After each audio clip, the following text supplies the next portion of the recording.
So, to start us off, I would like to address Lovisa Selander from the Baltic Development Forum. I'm having a bit of trouble with all the gadgets here on the stage. I know that you have just convened quite a big conference yourself of 300 participants, which was back-to-back to the HELCOM ministerial meeting, convening a lot of stakeholders around the region, touching a lot upon some of the same issues we're touching upon today.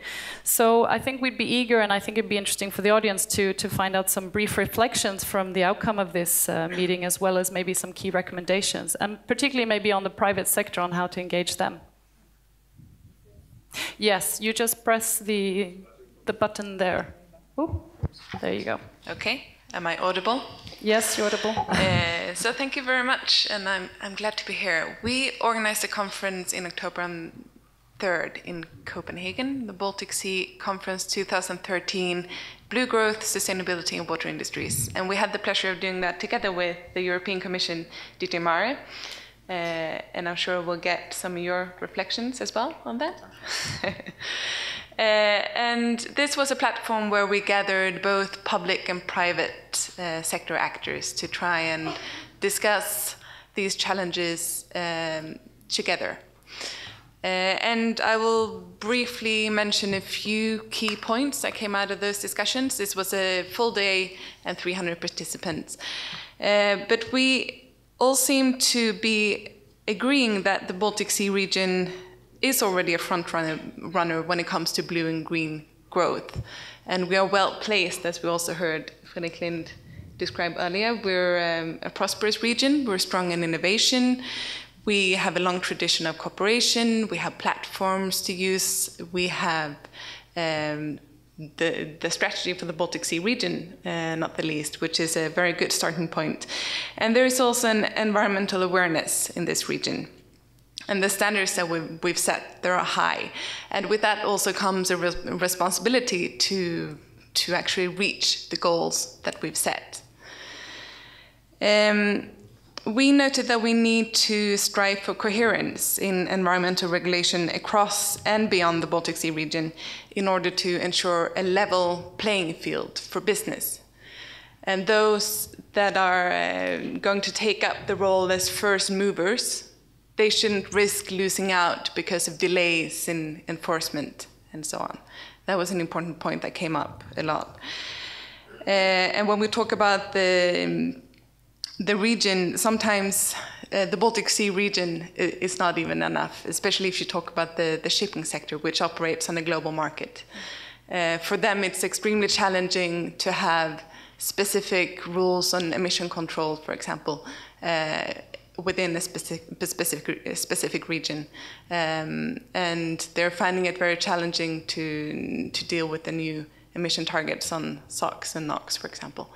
So in this case, maybe it should be a political priority to reach coherence on a global level instead of a regional level only. We also noted that this is a timely issue. Not only do we have strong support from the EU, but several countries in the Baltic Sea region are launching national strategies on blue growth. And maybe we should look at what the regional synergies are amongst those. We noted that we're strong in innovation in the Baltic Sea region, as we heard before, but that maybe we're a little slow on moving from research and innovation to actual implementation. And that we also tend to allocate funding towards research, but not as much towards innovation. And we also have strong maritime clusters in the region, but they're also fairly research focused, and they could benefit from cooperating more and competing less. We noted also that growth, including blue growth, requires investments, and maybe we can do more to attract foreign investment to the Baltic Sea region and promote the region better in this field. And in this context, we can also point at a project which the Baltic Development Forum has that brings together the investment promotion agencies from throughout the region. And it's coming out pretty clear that they all have a strong focus towards clean tech. But the maritime industries is not at all within that scope and on the radar. So that's something that we can help point them towards to attract more investment to that sector.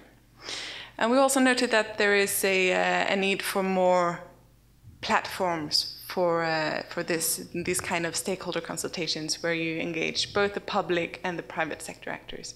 It's very easy to talk about what we need to be doing in terms of regulating economic activity, for example, but any regulations that we enforce, they need to be realistic and they need to be doable for those that are actually going to be the ones carrying them out.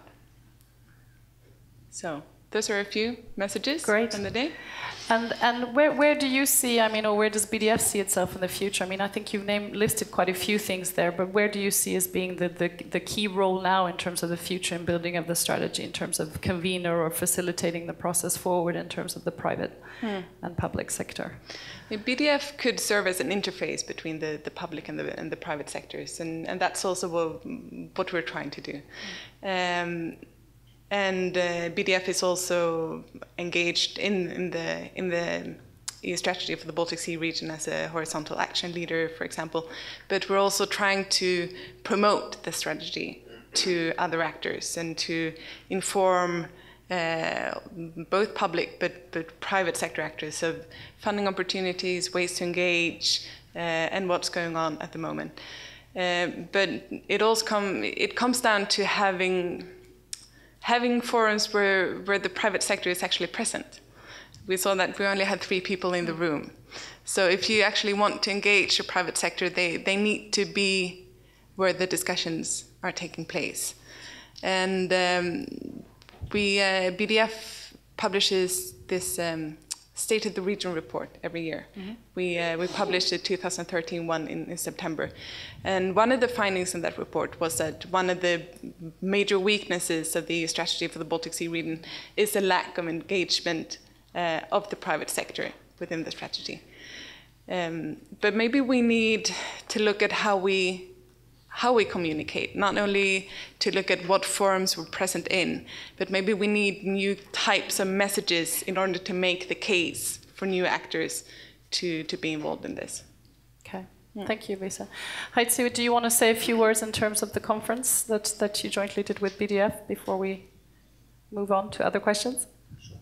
Sure, I think this is exactly as Lovisa said. One of the things that we are trying to promote is that you get the best out of the use of the marine resources that we can possibly get. And that means moving towards sustainability, making sure that whatever new technology, new business, new approach we develop is something that is in harmony with what the resources are available to or able to deliver for us. And in that particular context, having organized a conference of this nature, which actually brought together a large number of people from the private sector with representatives of those who had been negotiating the same day in the HELCOM Ministerial Conference, was really, I think, a winning concept, even if in terms of timing things didn't work out 100%. But anyway, the combination was there, and it's a concept which I think is going to be very useful for the future. It's something which certainly is ideal to do in the Baltic, where precisely these 2 elements, the work towards sustainability and the growth of innovative maritime industries are both key topics. Great, thank you. I wanted to turn my attention to Eric and Eva, who are both coordinators on a national level in terms of the strategy, and to hear a little bit your thoughts in terms of what's needed on the ground, so to speak, what's needed on the operational side from a country perspective in terms of trying to realize these goals now that have been addressed, in terms of also, again, the public and private sector actors to try and cooperate, but maybe even also between the authorities and the European institutions. So, Eva, I'll leave you the floor first. Thank you very much, and thank you for inviting me here. I'm glad to hear for the second time on this 4 scenarios for Baltic Sea region report. It was presented like a month ago, 3 weeks ago in Poland during a conference organized by Chief Inspectorate for Environmental Protection together with the F in Poland, and the main topic for this meeting was environment, because of the challenges in the region and because of not least recommendations from the HELCOM. But in Poland, the NCP is within the Ministry of Foreign Affairs, which is kind of encouraging all partners to work together on the challenges and to see the possibilities where we can join our forces and what we can do together. It's about getting people together and see how much each of us do in the region. Quite early with the implementation of the strategy, we found out that individual efforts will not bring results if we don't stand together. So we created a task force or working group, you can call it differently, a group of people who are meeting regularly to look into how fast and how good we implement a strategy for the Baltic Sea region. And it's now, after these 4 years, giving fruits. The exchange of information and support for one another are crucial elements, because we know that many of us are present in different areas, and we also try to attract business. Quite recently, with the view of the Polish presidency in the CBSS, which starts in July 2015, so 2 years from now, we invited high-class experts, mainly from academia, doing not only things within environment, but also infrastructure, also health, education, culture, so civil protection, to support us in the MFA in our thinking about the Baltic Sea region. And there we tried to also attract the business. It was not easy, I must say. We also had like 3 companies who maybe don't see the possibility yet, but we know that in the northern part of Poland, in the regions, things are happening quicker on the smaller local scene, where you have local administration, municipalities, where you have local business, small and medium-sized enterprises, where you have educational institutions and well, everyone who see that if they stand together, if they do something about the cleaner beaches and a better offer for the tourists, they are better off as people and institutions together. So it works a bit better on the local level.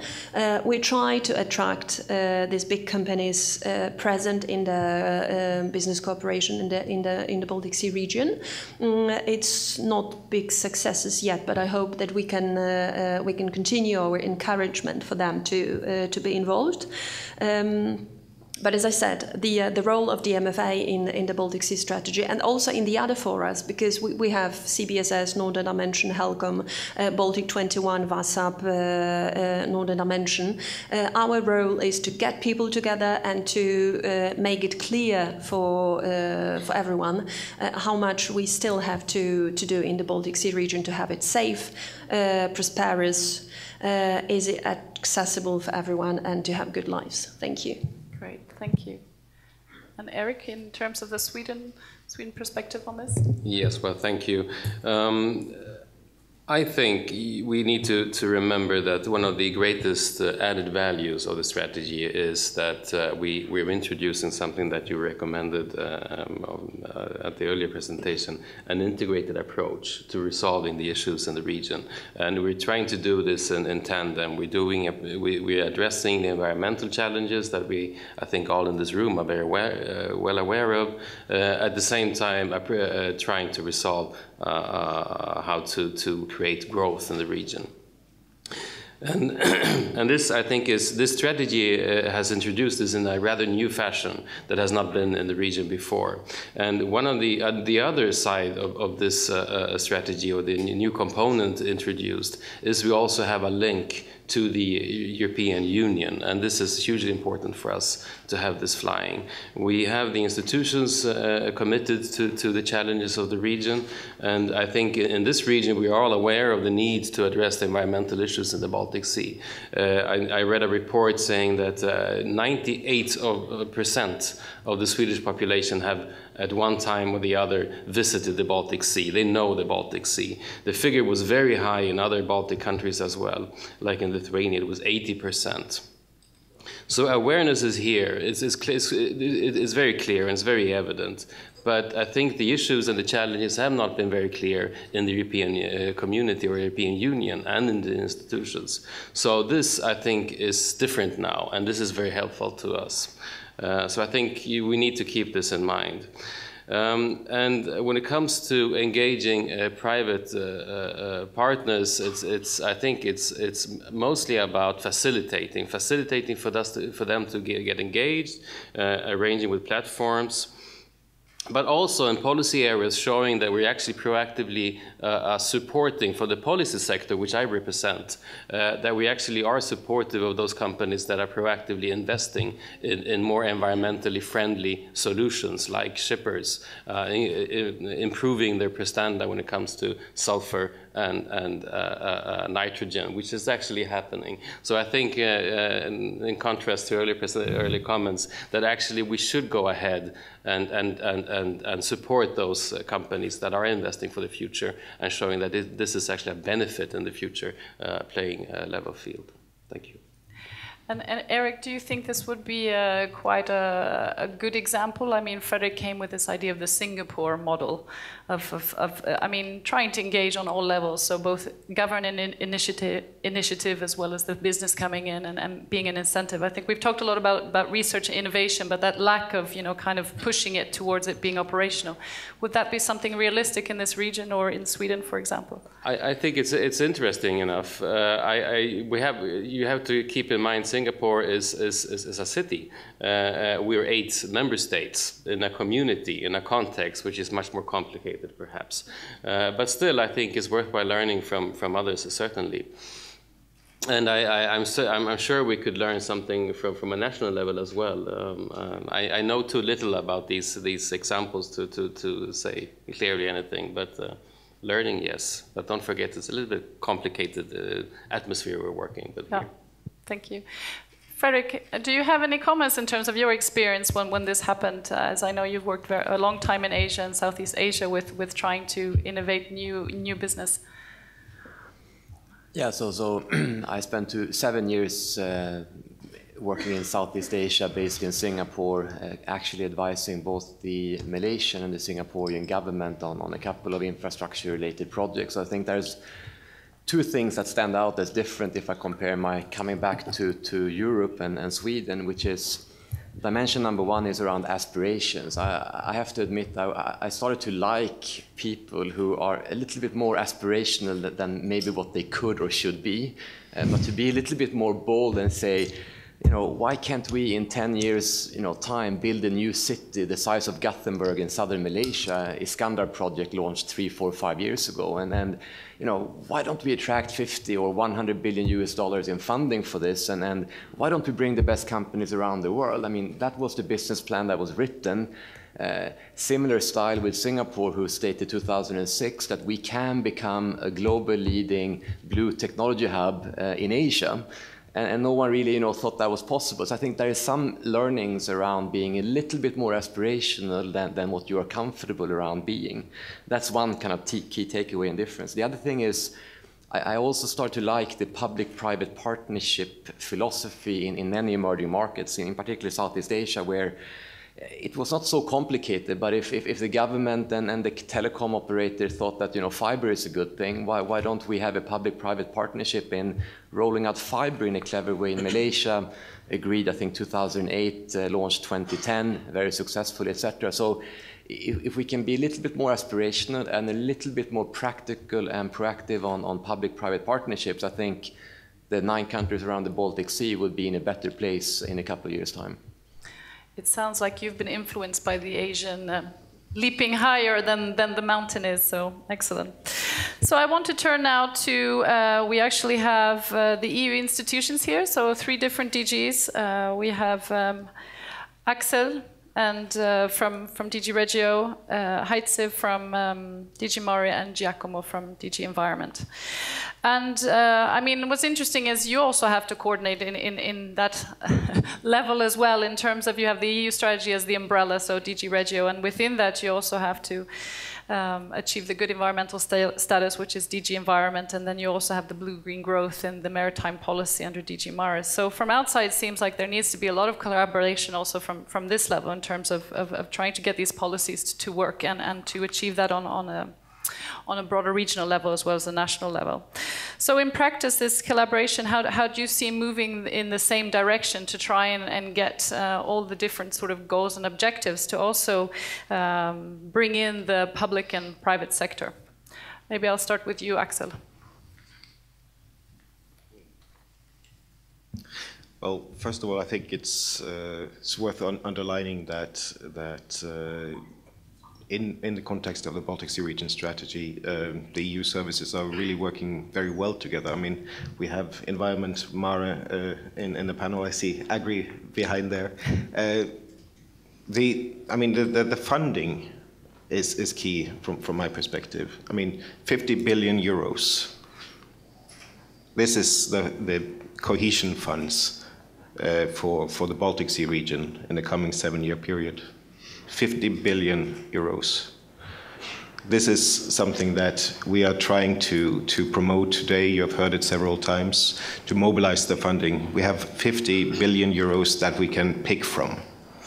And to reach our objectives, we don't need to use all of it. And I think the dialogue between the different DGs on the programming of these funds has been very valuable. We have different roles. DG Mare, which with the blue growth perspective, coming in with a potential for economic growth. We have MOVE with the transport position. We have agriculture with the modernization of the common agricultural policy and rural development.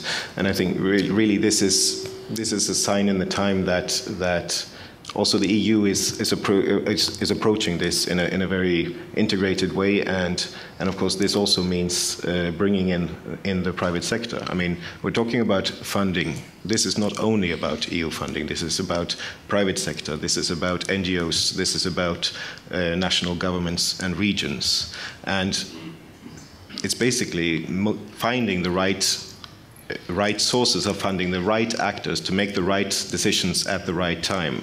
And some of these decisions certainly need to be taken now or in the next couple of weeks and months, because otherwise we have lost a 7-year window for working seriously on these important challenges that we have. And as Fredrik said, we have quite a large economic benefit that potentially lies there waiting. There is also other evidence from last year's Baltic Stern report, quoting the socioeconomic benefits of dealing with the eutrophication in the Baltic Sea region. I mean, it pays off. It makes sense, and therefore that's really the reason why we keep repeating it. That we need to see the intentions of member states and regions in the planning for the 7-year period, that the objectives that have jointly been phrased in the Baltic Sea Region strategy needs to be met by active commitment and financial, administrative resources. Thank you. Thank you. So, and Giacomo? Thank you very much, first of all, for the invitation. I would like just to give concrete example of this strong cooperation between the DGs to face these challenges. For example, in my position, I basically sort of contact person in DG Environment for all the issues related to territorial cohesion. I can assure you we are more than adequately involved. DG Region all these issues. I know with DG Mare, especially from my colleague from the Marine Water Unit, there is a very strong and very good cooperation. For example, there was in the proposal for the directive on maritime spatial planning and integrated coastal management that should be hopefully adopted in not a long term. And also from a more policy point of view, but was already said today, the Baltic strategy, for example. The Baltic strategy is a very useful tool for the implementation of environmental policies with concrete action on the ground. It's really like a very good and focused way how to pass from policy side to concrete action, concrete projects.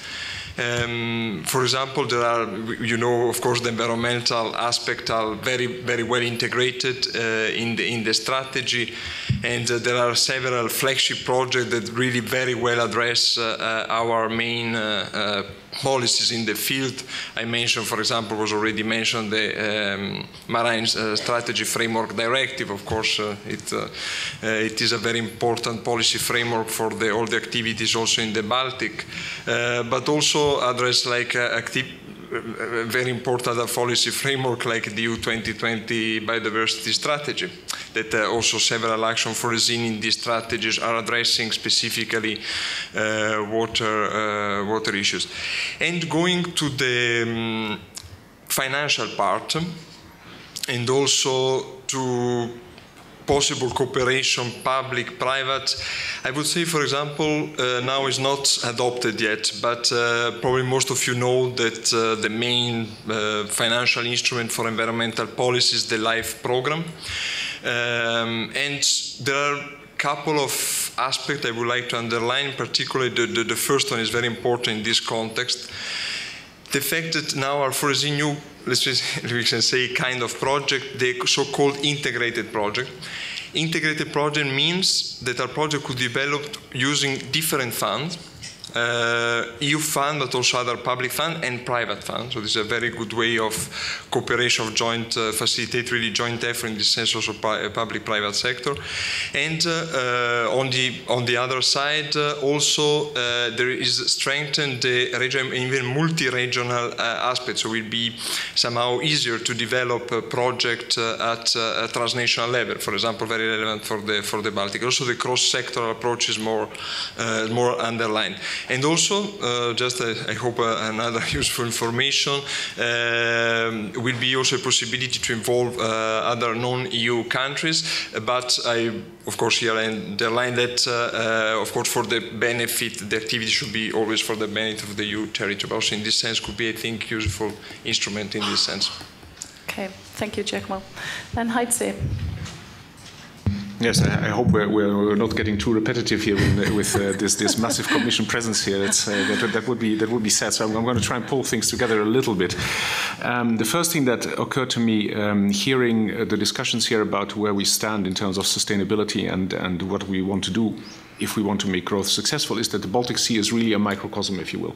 It's a microcosm of what is either happening elsewhere in the world already, yes, or is going to happen elsewhere in the world. And I think that is what makes it so particularly interesting and relevant to work on the Baltic Sea area in the context of blue growth.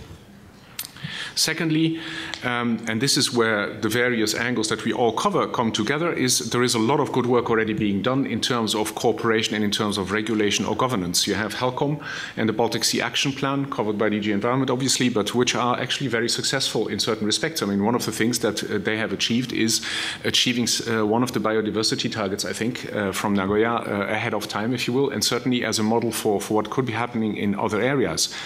In the context of fisheries, I was looking at the presentation from Boston Consulting about what should be done in the context of fisheries, and you will not be surprised that I will tell you that what we've achieved now in the context of CFP reform, both in terms of reducing of discards and achieving maximum sustainable yields for a number of fish stocks, is something which is ahead of the curve here in the Baltic, and not necessarily elsewhere, where we're still hopeful that this will be moving forward after now we have concluded the fisheries reform.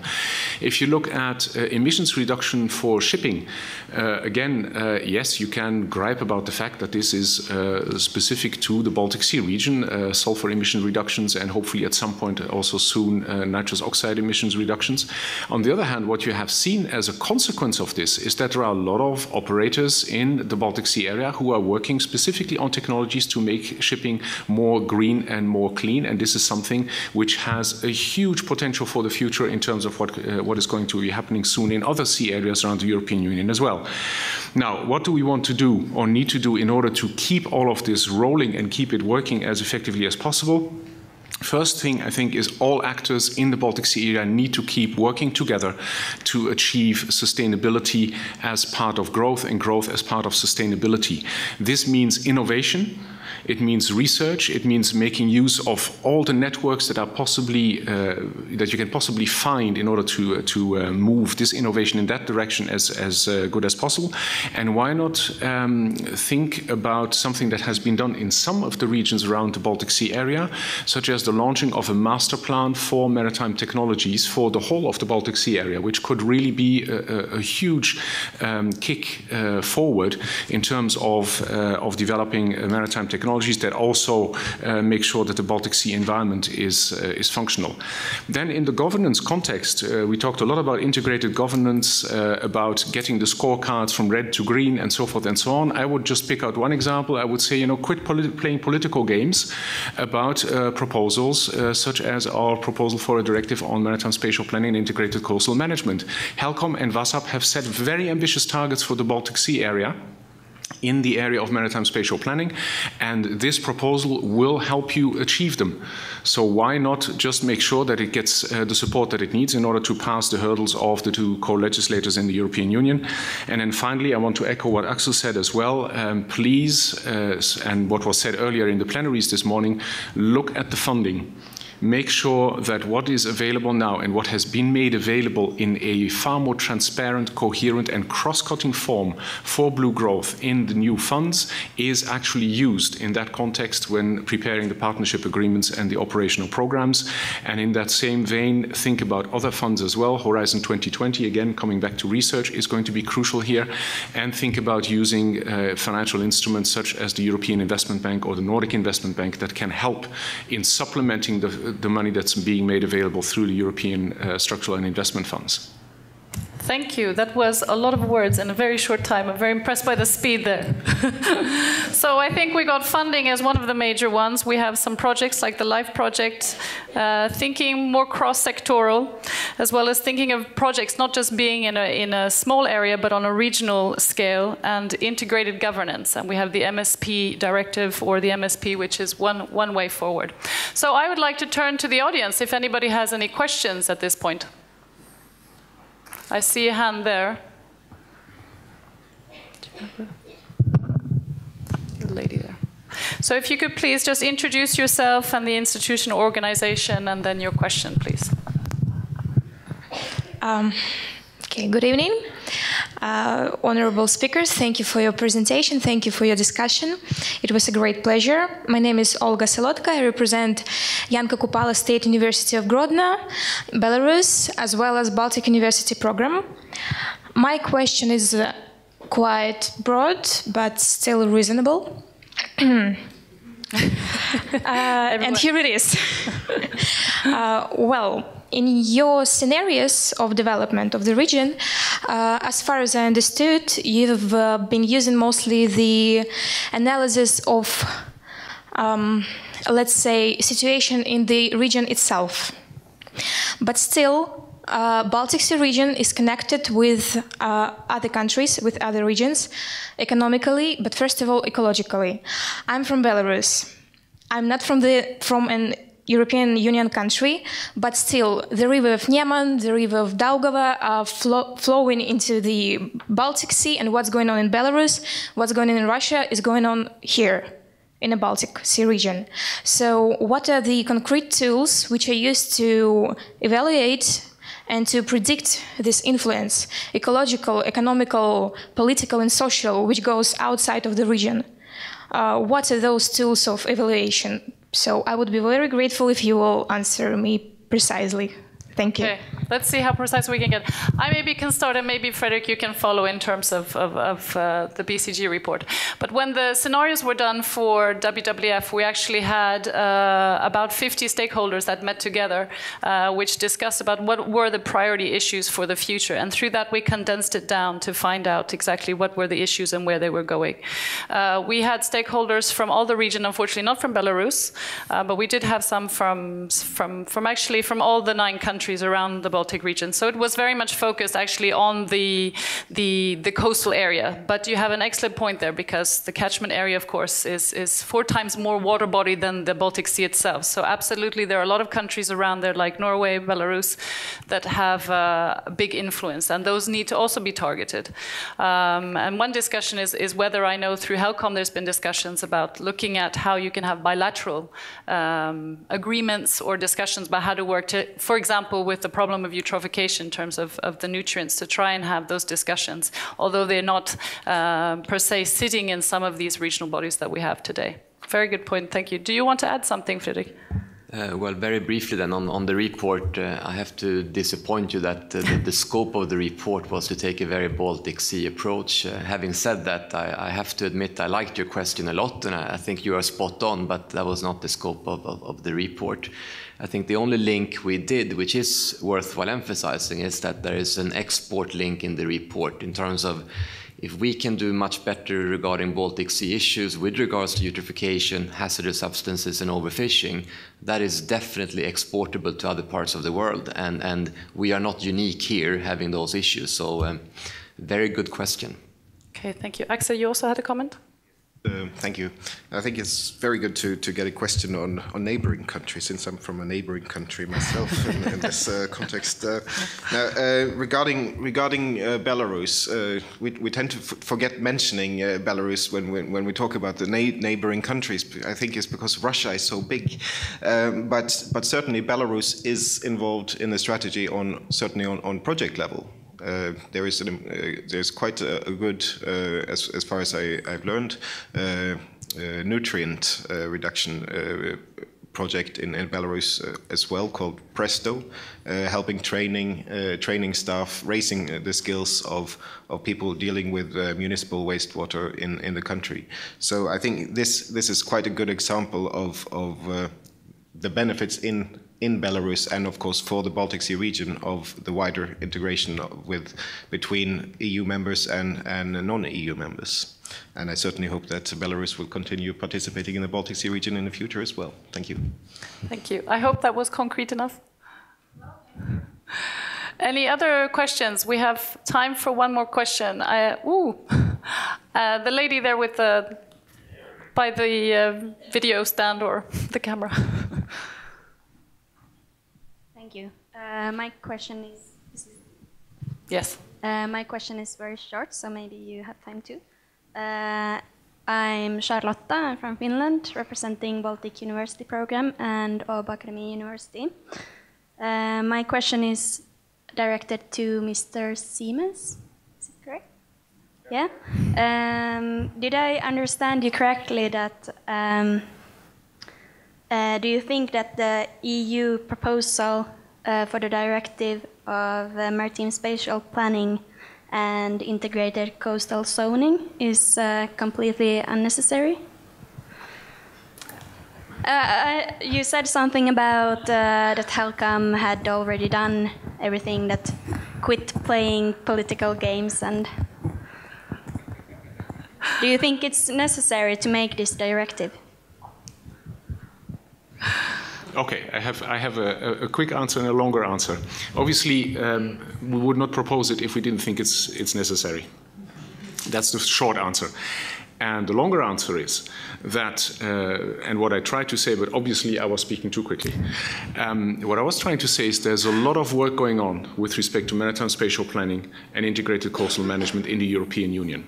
But equally, a lot of it is very diverse. It is done by member states who are doing it on an individual basis. There is attempts at cooperation across borders, which is one of the key elements for us in there, but these are not consistent or coherent.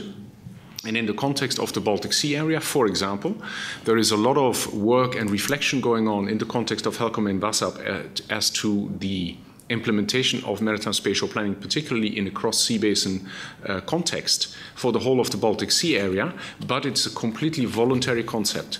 And it's our conviction that if you do have something which is a framework within member states, within which member states can develop maritime spatial planning and integrated coastal management across all sea basins, by the way, in the European Union, not just in the Baltic. But if you have a legal framework for this, that this gives you a far stronger guarantee that this will actually happen within the timeframes that people have in mind, than an approach where everybody has brilliant intentions, but the moment that there is a hiccup here or there, these intentions can go out the window just as quickly. So I hope that that clarifies that I certainly did not mean that it was unnecessary. Okay, one more question. Maybe I just can ask without the microphone. Okay. My question is to Mr. Frederick Lin, and you mentioned the biofuel production as a prospective business in context of blue and green growth of the region. Is the energy output bigger enough than the inputs so we could call the biofuel production as a sustainable business? And what about the use of fertilizers and future soil quality? Thank you for another good question. I think our main point is around looking at these issues from an innovation angle and go at it in terms of trying to innovate and do things in a new way, commercialize, build companies, or make bigger companies bigger in terms of driving commercial innovation successfully. That is the theme of the report. And then we had a couple of examples in the report, and I'm not a biofuel expert by no means, but I think within the biofuel area, in terms of alternative energy, in terms of green energy, there are lots of room for innovation, and we would like to push that forward. I don't have a point of view on specific technologies or specific answers, but we love innovation, and we think that's part of the solution going forward. Thank you. So I just want, before we thank the panel, I want to give you all one last word in terms of rounding up. I'd like to ask each one of you one sentence in terms of, we've heard it's very much about save the sea, connect the region, and prosperity. So jobs, jobs, jobs in the short term, as Lowry Evans put it, but also to ensure the sustainability in this development so that we also have an environment that functions and can support this. So I want to ask you if you have a bring home message or in terms of next steps you will take from this annual forum. Heitze, start with you. All right, it might be a very long sentence, but so blue growth in the Baltic for me means combining innovation and sustainability, and doing this on the basis of giving ourselves the strongest possible framework within which this can be achieved. Thank you. My words will be a kind of longer, because I hope that Poland will be able to continue with the investment in environmental area as we did. According to Ernst & Young's European Investment Monitor, investment in the environmental sector in Poland amounted to an average of around 630 million euro in the last 6-7 years, which created in 2012 50,000 new jobs in the clean tech sector. So I hope to continue, but the words as a take-out message will be let's work together. Thank you. Thank you, Eva. Giacomo. Key words for me: resource efficiency is a priority in the next environment action program, not adopted yet, hopefully very soon. And also, as you know, in the Europe 2020 strategy. So well underlined at the top of the agenda. This is very important. Of course, there will be many others to mention, but I would focus. This is okay. Thank you, Luisa. Yes, the blue growth and the green growth concept. With those, we're trying to achieve economic benefits while also ensuring sustainability. And that's a rather new concept. So instead of trying to regulate economic activity to ensure sustainability, we're trying now to make actors involved in economic activities become drivers of sustainability. And I think that's a new area, and we might not have all the answers yet, but it will involve having to motivate new actors and to maybe look over the messages we use. And we also need to explore the relationship between sustainability and prosperity, because even though a healthy ecosystem is a prerequisite for any economic activity, the costs associated with technology reform or emission compliance, for example, those costs might not be taken by the same actors that then harvest the benefits of a healthier ecosystem. So maybe that's something we need to be very aware of. Okay, thank you. Erik? Well, very simply, the integrated governance approach. We need the three objectives all together. They're reinforcing each other: save the sea, connect the region, and increase prosperity. And that is the integration I would like to see in our policy making in general. Thank you. Axel? And my message is for the planners of the programs again: use these next months wisely so that we have the tools to integrate these three policy areas. Thank you. And Fredrik, this being your first annual forum conference, what will you take home from this? No, my key takeaway is, reflecting on it, is I think we collectively need to have higher aspirations. And by that, you know, some people are talking about blue technology ambitions. I want to talk about blue and green combined. Sometimes we're talking about doing a pretty good job, or we have done lots of good things. I would like to have an aspiration that we want to be best in the world on blue and green technology development, because I think we can be that.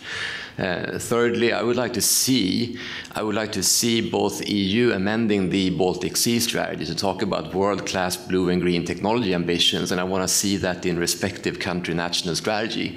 So I want to push forward a higher aspiration as my key takeaway from my first Baltic Sea event. So thank you, Ottilia. Great, thank you. Can we please give a round of applause to the panel? Thank you very much.